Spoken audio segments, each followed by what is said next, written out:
परिवार में mummy papa के अलावा हम 2 भाई और एक बहन हैं, जिसमें सबकी शादी हो चुकी थी। बहन की शादी को 12 साल हो चुके थे। उसका ससुराल पड़ोस के गांव में था, लेकिन मैं अब तक कभी उसके घर नहीं गया था। लेकिन वह कभी कभार सबसे मिलने घर आती थी। एक दिन मेरी पत्नी ने मुझसे कहा कि तुम्हारी बहन जब भी आती है तो उसके बच्चे पूरे घर पर कब्जा कर लेते हैं और बहुत परेशान करते हैं। पूरे घर में सामान फैला देते हैं, खर्चा तो 2 गुना बढ़ जाता है। तुम्हारी माँ तो चोरी चुपके से उसे साबुन, वॉशिंग पाउडर, चावल और दाल यह सब चीज़ें देती रहती हैं। यह सब सुनकर मुझे बहुत गुस्सा आया। मैं मुश्किल से घर का खर्चा चला पाता हूँ और मेरी माँ मेरी बहन को सब कुछ दे देती है। एक बार बहन घर आई थी, तभी उसके बेटे ने टीवी का रिमोट ही तोड़ दिया। मुझे गुस्सा आ गया और मैंने अपनी माँ से कहा कि दीदी को ऐसे बार बार घर नहीं आना चाहिए, बस दिवाली पर ही आया करें और जो तुम झोला भर के सामान देती हो वह भी बंद कर दो। माँ ने कुछ नहीं कहा, पर बहन ने सब सुन लिया था, लेकिन वह भी कुछ नहीं बोली। 4 बज चुके थे।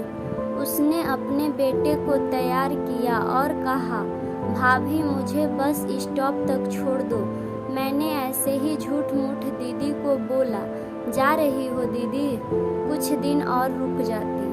उसने मुस्कुराते हुए कहा, अरे नहीं, बच्चों की छुट्टियां खत्म हो रही है, हमें जाना चाहिए।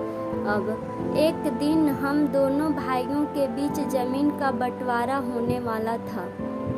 तभी दीदी भी आई थी, लेकिन मैंने उनसे सीधे कह दिया कि मैं अपने हिस्से से कुछ नहीं दूंगा। माँ ने कहा कि बेटी का भी अधिकार होता है, लेकिन मैंने उससे चिल्ला कर कहा कि मैं उससे कुछ नहीं दूंगा। दीदी सामने बैठी थी पर कुछ नहीं बोल रही थी। अलग होने के कुछ दिनों बाद मेरे बड़े बेटे को टीबी की बीमारी हो गई। मेरे पास उसके इलाज के लिए बिल्कुल पैसे नहीं थे।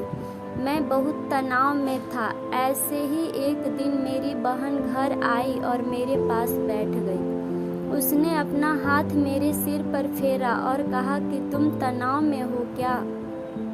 मैं तुम्हारी बड़ी बहन हूँ, मैंने तुम्हें बचपन से पाला है, तुम्हें जानती हूँ मैं, और तुम मुझसे भी ज़्यादा बड़े दिखते हो।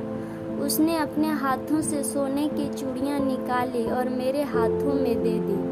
उसने कहा, तुम पागल हो, तुम ऐसे ही टेंशन ले रहे हो, यह चूड़ियाँ लो और अपने बच्चे का इलाज करो। वह धीरे से बोली, चूड़ी के बारे में किसी को मत बताना, तुम्हें मेरी कसम है। उसने फिर से अपना हाथ मेरे सिर पर फेर दिया। उसने मुझे 1000 रुपये दिए। उसमें 50 और 100 के नोट थे।